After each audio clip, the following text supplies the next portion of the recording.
Check, check. Are you hearing me? Hello? Good.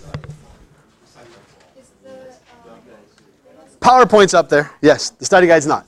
It will be there shortly. It will be there shortly.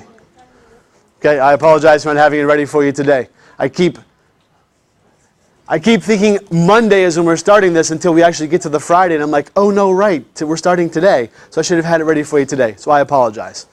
I will do my best to make sure it doesn't happen again for you.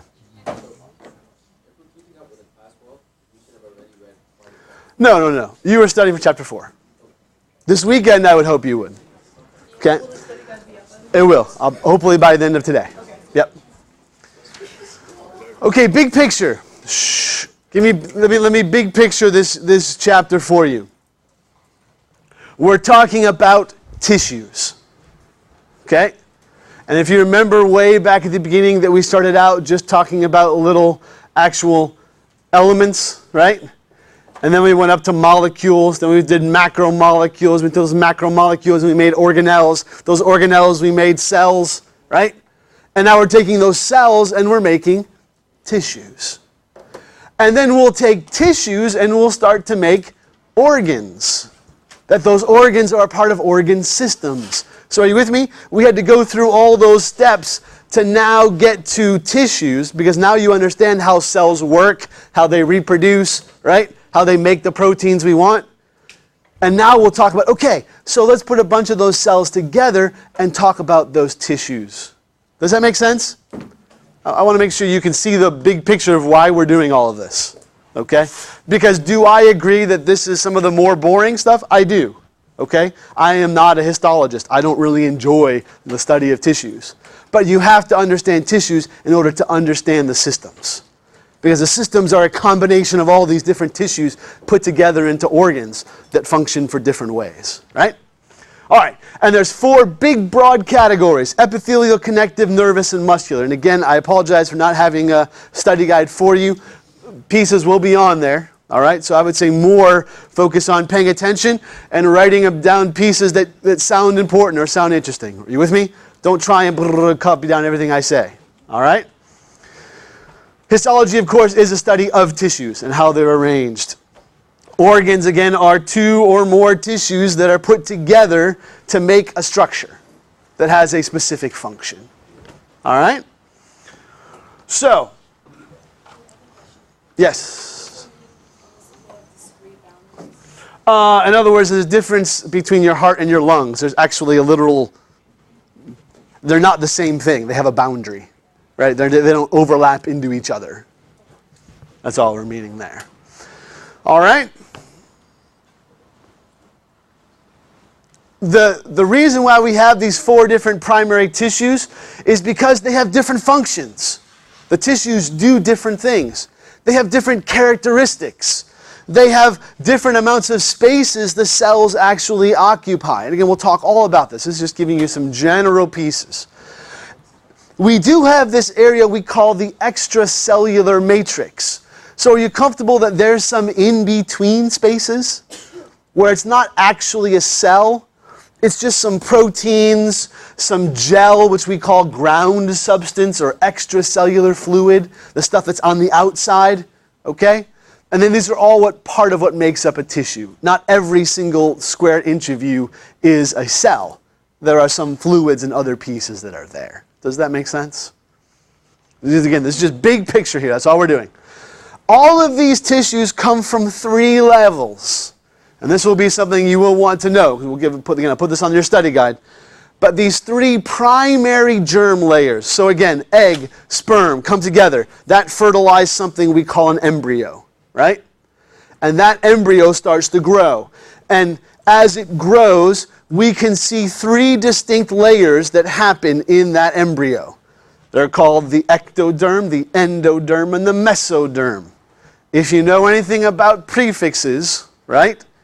Derm means layer, like dermis of our skin, right? The down layer, the epidermis, the outer layer.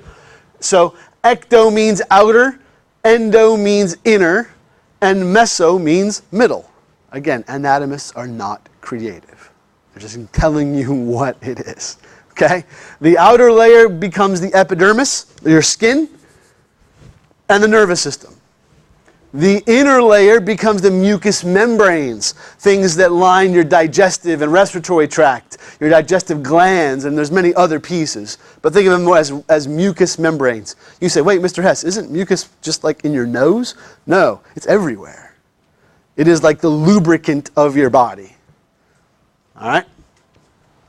And the mesoderm is that in-between layer. You may also hear it called the mesenchyme. Mesoderm is what I want to focus with, but that mesenchyme is another word you'll hear. And that becomes the cartilage in your nose and your ears, your bones, even your blood, because blood is a tissue. We'll talk about this when we get into the connective tissue. But blood is an actual tissue, which seems weird, but it's true. It is a tissue. Are you comfortable that we're going to be looking at slides an awful lot in this section? Excuse me, all of these different types of tissues we have slides for, that you'll be looking at the characteristics of these slides. So there'll be a number of times we'll be spending with the microscopes in class here. And they want to make sure you understand how they preserve these tissues, right?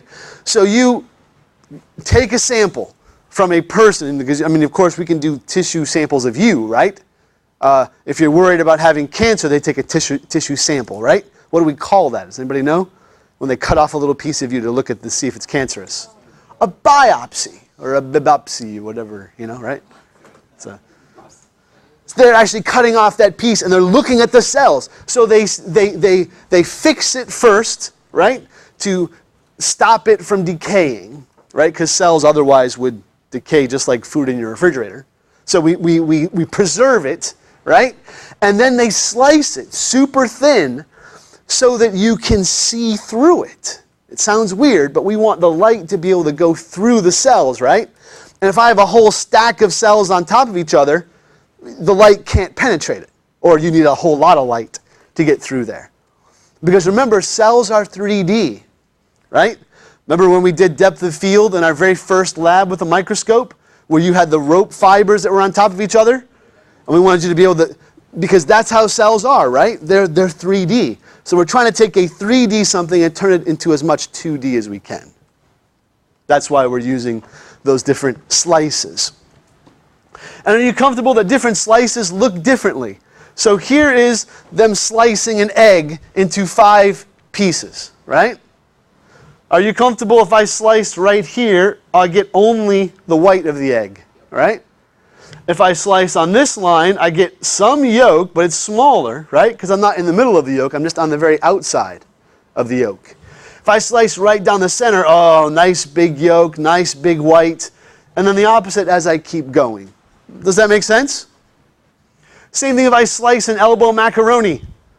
If I slice it like this, at the very top, are you comfortable the only pieces I see are just the 2 outside holes? Because I didn't slice through the middle. If I slice here down a little further, okay, I got a little bit of connecting middle. But does that look like a macaroni?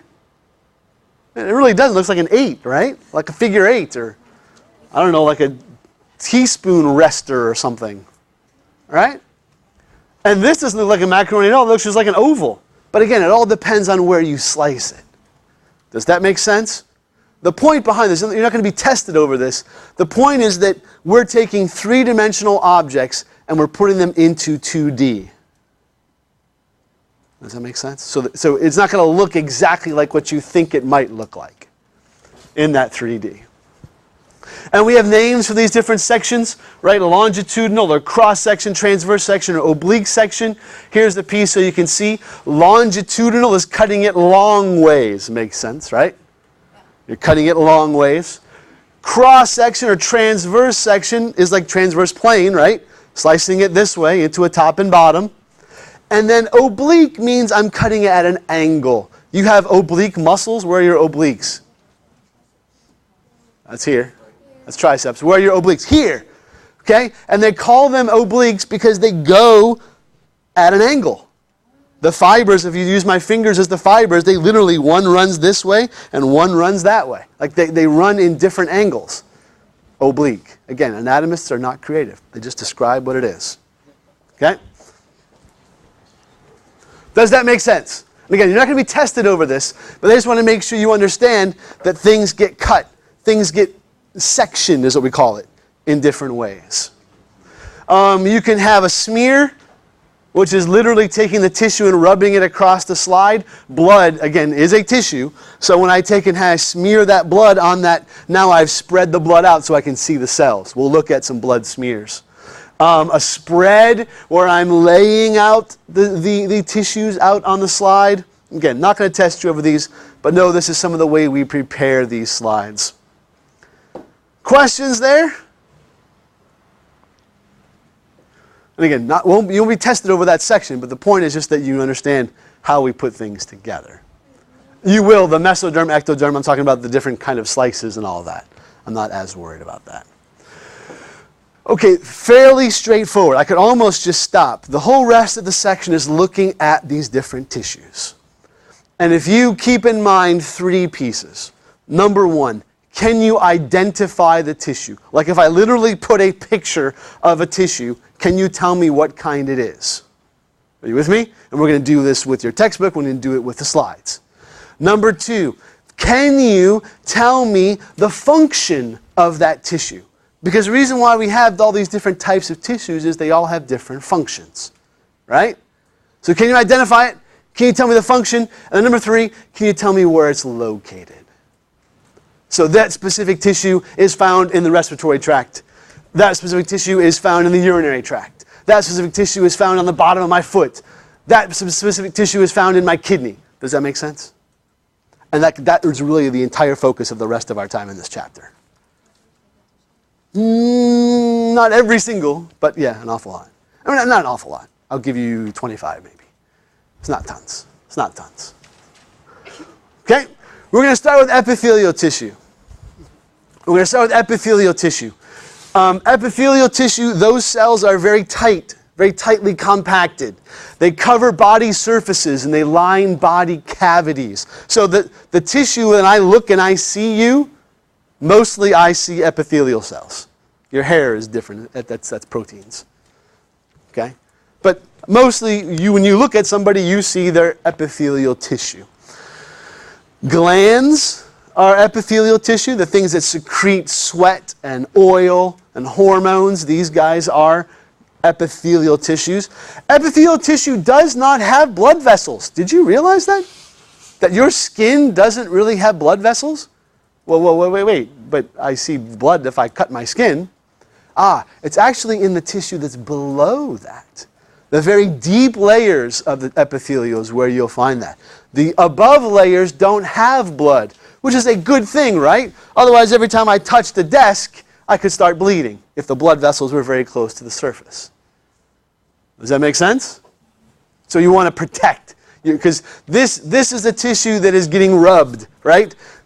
We'll talk more about this, but usually epithelials are that we want more hardy tissue that will survive and be able to be abrased and moved without, again, you suddenly bleeding all over the place. All right? Some functions that they protect the deeper tissues, because again, these are the surrounding outside tissues, many of the epithelials. They release those secretions in the glands. They excrete wastes, so not only producing good stuff, like giving off things like sweat and oil, but they also secrete wastes from the cells. Excuse me, which again, we'll talk about in more detail. The epithelials can absorb chemicals, right? You can actually have your skin absorb medication. You've seen these patches, right? Like to stop smoking, or even there's birth control patches that you like literally put on your skin, and it just delivers this slow stream of hormones over a period of time. Your skin can absorb. And of course, sensing stimuli, filtering substances, and then sensing stimuli. That's the big thing it does, right? To be able to feel, to understand what's happening outside.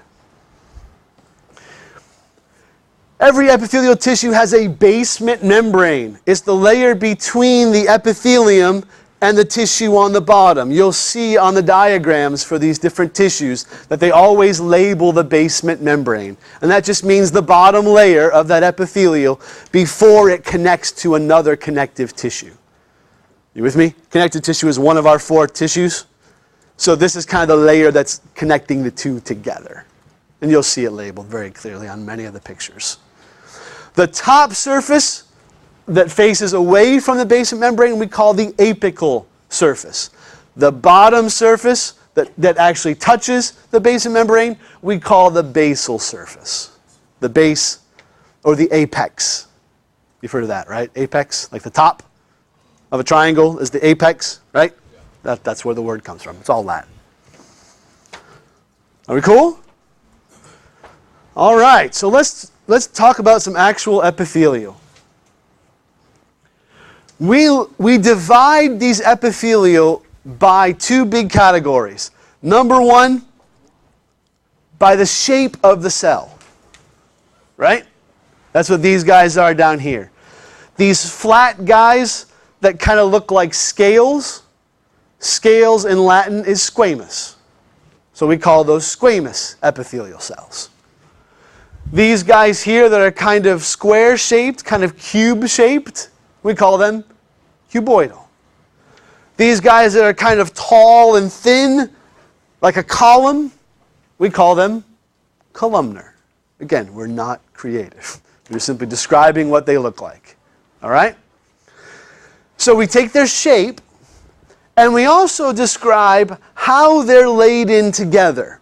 So if it's a simple epithelium, it's just one row of cells, right, that are attached to the basement membrane. Here's your apical layer, here's your bottom, or your basal layer, right? The outside versus what's attached to the basement membrane. On the other side, we have something called stratified. Stratified means there's more than one layer of cells on top of each other in this one tissue. So here are a bunch of cuboidal cells, right, that have been kind of packed in together. Again, here's the basal layer, here's the apical layer up on top. Does that make sense? So they have multiple layers. Simple is one layer, stratified is multiple layers. Then we get this thing called pseudo-stratified. You don't pronounce the P. It's not pseudo. It's just pseudo. What does pseudo mean? Like fake. Like that's exactly what it's false. It's fake stratified. So when you look at that, can you see it kind of looks like it's more than one layer? Right? That there's these guys down here. It looks like that they're on top of each other. But when you actually look at it closer, there are no cells on top of each other. They just don't go all the way to the top or all the way to the bottom. Does that make sense? So again, we call this pseudo-stratified. Columnar is really the only one that does that. We'll talk more about this. But that is your layer. And when we name these cells, we simply combine the pieces of them, the types of tissues. So, simple squamous epithelial is a one-layered, scale-shaped cell. We cool? Simple cuboidal, a one-layer cube, square or round cells. Simple columnar is a one-layer tall, narrow cell. Pseudo-stratified columnar are those tall cells that appear stratified, but they're really not, because every cell reaches the basal membrane, but not each of them reach the apical surface. And those are your four of your epithelials. So here's simple squamous, and again, we'll talk much more detail. I'm going just quick because I want you to see the pieces. There's simple squamous. Here's the different layers of simple squamous, right? Here's simple cuboidal, right? Just that one layer of cuboidal cells, right? Here's simple columnar epithelial. These big blob heres are called goblet cells. In columnar epithelial, these line the respiratory tract or line your digestive tract. And the goblet cells are what produce mucus. Think of it as a nice wine goblet full of snot. You won't forget that now, right? It's a goblet cell. It's like somebody, oh, would you like some snot? Oh, please, yes. Pinky out to make sure you drink it right. Right? A goblet cell. So that's simple columnar epithelial.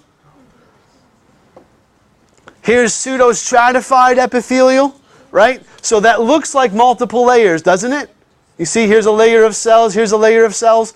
But when you actually zoom in, all of them are attached to the basal membrane. Right? All of them are attached to the basement membrane. Not all of them reach the surface. So it's only one layer.